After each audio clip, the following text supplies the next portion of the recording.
വിശുദ്ധ ഗുദ്വാളും മത്സ്യങ്ങളും. ഇംഗ്ലണ്ടിൻ്റെ അധീനതയിൽപ്പെട്ട വെയിൽസ് എന്ന രാജ്യത്ത് 6-ാം നൂറ്റാണ്ടിൽ ജീവിച്ചിരുന്ന ഒരു സന്യാസിയായിരുന്നു വിശുദ്ധ ഗുദ്വാൾ. സമ്പന്ന കുടുംബത്തിൽ പിറന്ന ഗുദ്വാൾ സർവവും വിട്ടുപേക്ഷിച്ച് സന്യാസം വരിക്കുകയായിരുന്നു. സന്യാസിയായ ഗുദ്വാൾ പല പതിറ്റാണ്ടുകളോളം താൻ അംഗമായ സന്യാസഭയിൽ ഏവർക്കും ഉത്തമ മാതൃകയായി വിശുദ്ധമായൊരു ജീവിതം നയിച്ചു.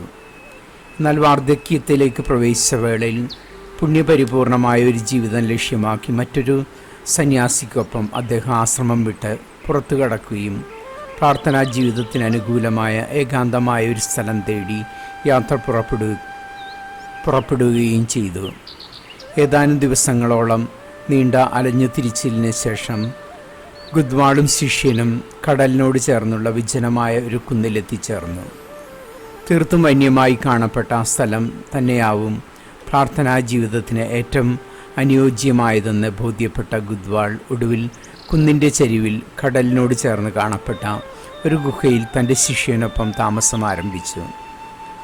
സന്യാസിയായ ഗുദ്വാളും ശിഷ്യനും കുന്നിൻ ചരിവിലുള്ള ഗുഹയിൽ താമസമാക്കിയത് അതിസുന്ദരമായൊരു വസന്തകാലത്തായിരുന്നു. കുന്നിനോട് ചേർന്ന് കിടന്ന മനോഹര താഴ്വരയും അതിവിശാലമായി പരന്നുകിടന്ന നീലക്കടലും കുന്നിൻ്റെ മറുഭാഗത്തു നിന്ന് ആരംഭിച്ച് നോക്കത്താ ദൂരത്തിൽ പരന്നു വിശാലമായി കിടന്ന വനവുമെല്ലാം ഗുദ്വാളിനെയും ശിഷ്യനെയും സംബന്ധിച്ചിടത്തോളം പ്രാർത്ഥനാ ജീവിതത്തിന് ശക്തമായ പ്രചോദനം തന്നെ നൽകി. തൊട്ടടുത്തുള്ള വനത്തിൽ നിന്ന് അനുദിന ഭക്ഷണത്തിനാവശ്യമായ കായ്കനികളും അവർക്ക് കണ്ടെത്താനായി. അത്തരം കാരണങ്ങൾ കൊണ്ട് തന്നെ അവരെ സംബന്ധിച്ചിടത്തോളം തങ്ങൾ കണ്ടെത്തിയ താവളം പ്രാർത്ഥനാ ജീവിതത്തിൻ്റെ പർദീസയായി മാറുകയായിരുന്നു. എന്നാൽ അതിമനോഹരമായ വസന്തകാലം പിന്നിട്ട് അതിശൈത്യമാർന്ന ശിശിരകാലത്തിലേക്ക് ഭൂമി പ്രവേശിച്ച വേളയിൽ നാളതുവരെ പർദീസ എന്നോണം കാണപ്പെട്ടിരുന്ന പ്രദേശം അക്ഷരാർത്ഥത്തിൽ പൈശാചികത തിങ്ങി നിറഞ്ഞ നരകമായി രൂപാന്തരപ്പെടുകയായിരുന്നു. ആ വർഷത്തെ മഞ്ഞുകാലം അതിശൈത്യമാർന്നതായിരുന്നു, അതിഘോരവും. ആകാശത്തിൽ നിന്ന് നദീസമാനം പെയ്തിറങ്ങിയ അതിവർഷം മൂലം കടലിലെ ജലനിരപ്പ് ക്രമാതീതമായി ഉയരുകയും കരയിലേക്ക് ശക്തിയായ കൊടുങ്കാറ്റാഞ്ഞു വീശുകയും ചെയ്തു. തകർത്തു പെയ്ത മഴയെ തുടർന്ന് സന്ധ്യാനമസ്കാരവും കഴിഞ്ഞ് വിശ്രമത്തിനായി ഗുഹയിലേക്ക് പ്രവേശിച്ചതായിരുന്നു സന്യാസിയായ ഗുദ്വാളും ശിഷ്യനും. പുറത്തെ ശക്തിയായി കാറ്റ് വീശിയടിക്കുന്നതും കടൽ പ്രക്ഷുബ്ധമായി തിരമാലകൾ കുന്നോളം ഉയർന്നു പൊങ്ങുന്നതും ഗുഹയിലിരുന്നു കൊണ്ട് അവർക്ക് കാണാമായിരുന്നു. എന്നാൽ ഗുഹയുടെ സുരക്ഷിതത്വത്തിലിരുന്നു കൊണ്ട് പ്രക്ഷുബ്ധമായ പ്രകൃതിയെ വീക്ഷിക്കാൻ ഏറെ നേരം അവർക്കായില്ല. സന്യാസികൾ ഗുഹയിലിരുന്ന് തങ്ങളെ ഉറ്റുനോക്കിയത് ഇഷ്ടപ്പെട്ടില്ലെന്നോണം ആഞ്ഞുയർന്ന തിരമാലകൾ ഗുഹയിലേക്ക് ശക്തിയായി അടിച്ചു കയറി.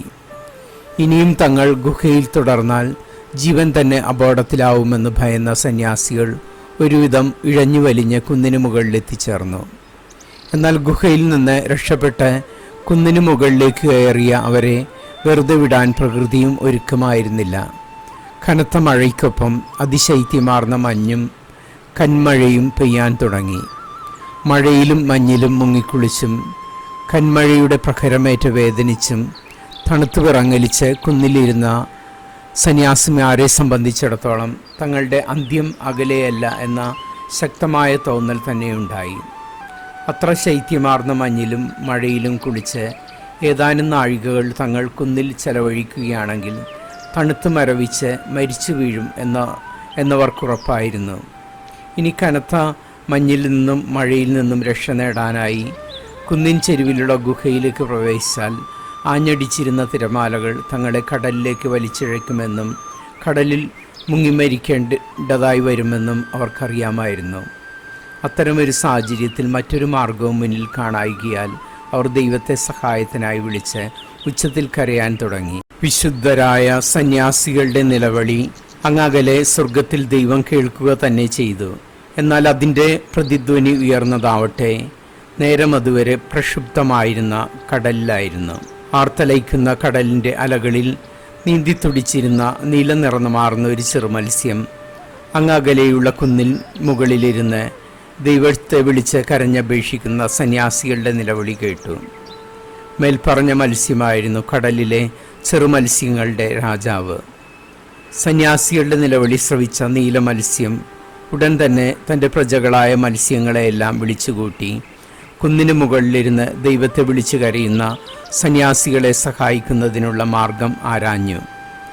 സന്യാസികൾ നാളതുവരെ താമസിച്ചിരുന്ന മലഞ്ചെരുവിലുള്ള ഗുഹ കുതിച്ചെത്തുന്ന തിരമാലകൾക്ക് കടന്നെത്താനാവാത്ത വിധം മൺചിറ തീർത്ത് സംരക്ഷിക്കുകയാകും സന്യാസികളെ രക്ഷിക്കാൻ പോകുന്ന ഏകമാർഗമെന്ന് കൂട്ടത്തിൽ ഏറ്റവും പ്രായം ചെന്ന മത്സ്യം ഉപദേശിച്ചതിനെ തുടർന്ന് ഗുഹയ്ക്ക് താഴെയായി കടലിനോട് ചേർന്ന് നീണ്ട ഒരു മൺചിറ തീർക്കാൻ ചെറുമത്സ്യങ്ങളുടെ രാജാവായ നീലമത്സ്യം കൽപ്പന പുറപ്പെടുവിച്ചു.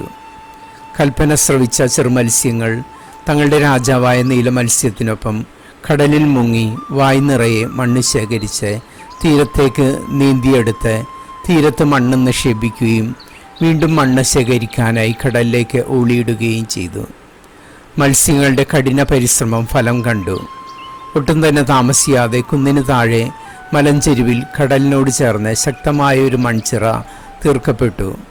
അതോടെ കടലിലെ പ്രക്ഷുബ്ധമായ തിരമാലകൾക്ക് മൺചിറ ഭേദിച്ച് ഗുഹയിലേക്ക് പ്രവേശിക്കാൻ കഴിയാതായി. കന്മഴ ശക്തമായ വേളയിൽ ഉടുത്തിരുന്ന വസ്ത്രം ഉയർത്തി തലമറയ്ക്കാൻ തുനിഞ്ഞ യുവസന്യാസി ഏറെ നിരാശയോടെ മലഞ്ചെരുവിലെ തങ്ങളുടെ ഗുഹയിലേക്ക് നോക്കി.